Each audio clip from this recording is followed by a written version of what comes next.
తెలుగు రామాయణ తొలి కవయిత్రి మొల్లమాంబ కీర్తిని విశ్వవ్యాప్తం చేసిన విద్వాన్ డాక్టర్ గానుగుపెంట హనుమంతరావు ధన్యులని నందలూరు ఉన్నత కళాశాల ఆంధ్రోపన్యాసకురాలు శ్రీమతి పెద్దిరెడ్డి నీలవేణి కొనియాడారు.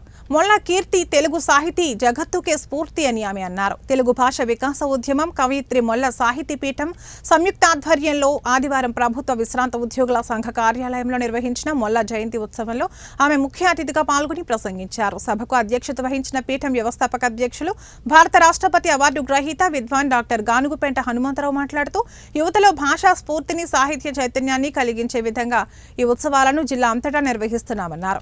విశిష్ట అతిథిగా పాల్గొన్న మున్సిపల్ కమిషనర్ వాకమళ్ళ నరసింహారెడ్డి మాట్లాడుతూ తెలుగు సాహిత్యంలో మొల్ల రామాయణానికి ఒక ప్రత్యేక స్థానం ఉందన్నారు. బద్వేల్ అర్బన్ ఎస్ఐ రవికుమార్ మాట్లాడుతూ కవయిత్రి మొల్ల బద్వేల్ సమీపంలోని గోపవరం నివాసిని కావడం మన ప్రాంతానికి గర్వకారణమన్నారు. ఈ కార్యక్రమంలో మొల్ల సాహితీ పీఠం ప్రధాన కార్యదర్శి జీవి మనోజ్ కుమార్, పెన్షనర్స్ అసోసియేషన్ కార్యదర్శి కత్తి బ్రహ్మయ్య, గురుమూర్తి, వెంకటేశ్వర్లు, సిద్ధయ్య తదితరులు పాల్గొన్నారు. తొలుత కవయిత్రి మొల్లమాంబ చిత్రపటానికి పూలమాల వేసి ఘనంగా నివాళులర్పించారు.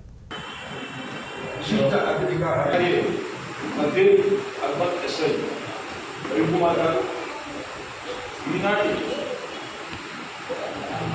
విశిష్ట అతిథి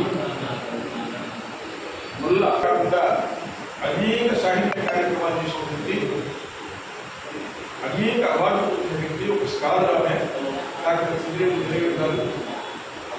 మరి ఈ కార్యక్రమానికి పెన్షనర్స్ ప్రతినిధులు, అలాగే పెన్షనర్స్ అసోసియేషన్ ప్రధాన కార్యదర్శి గురుమూర్తి గారు, అంటే విజయ్ గారు, పుల్లయ్య గారు, ఒప్పిన మిత్రుల శ్రీరాములు గారు అందరికీ కూడా నమస్కరిస్తూ పాత్రికేయుడు గోవిందరావు స్వాగతం. తర్వాత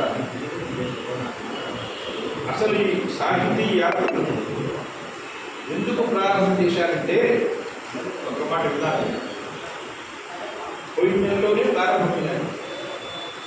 ఎందుకంటే జిల్లా వ్యాప్తంగా ఈయన కూడా మొలమాంబను తన భుజస్కంధాల మీద మోస్తూ భావితరాలకి ఆమె యొక్క రామాయణాన్ని, ఆమె యొక్క ఘనతని చాటి చెప్పడానికి పూనుకుంటున్నారు. తెలుగంటే ఓ జాతి, తెలుగంటే ఓ ఖ్యాతి, తెలుగు రేపటి వెలుగుల జ్యోతి, వెరసి వాటి అన్నం పెట్టే రైతన్న తెలుగు. తెలుగు ఈరోజు మనం మీరంతా ఎస్ఐ గారు, కమిషనర్ గారు, ముఖ్యంగా మీరు ఆదివారం రోజులు పని మానుకొని ఏదో వినాలి, నేనేం గొప్ప వ్యక్తిని కాదు, వాళ్ళు చెప్పినంత గొప్పతనం నాకు లేదు, కానీ నాకు తెలుగంటే ఆ అభిమానం ఎక్కువ. 9th క్లాస్లోనే నేను చదివేటప్పుడు మా principal Ramarao Narayana Reddy AP residential student, నేను రామారావు గారు అప్పుడే ముఖ్యమంత్రిగా రావడం జరిగింది. 9th క్లాస్లో ఉన్నారు. ఆయన నిజంగా త్యాగదలు అంటే ఆ రోజుల్లో గురువులు. మా పాప ఇప్పుడిప్పుడే కవిత్వం రాస్తుందని ఎన్టీ రామారావు గారికి చెప్పడం జరిగింది. ఏదమ్మా నా మీద ఒక ఆసక్తిగా చెప్పుకున్నారు. పట్టు పాన్పులపై పవలించు రాజ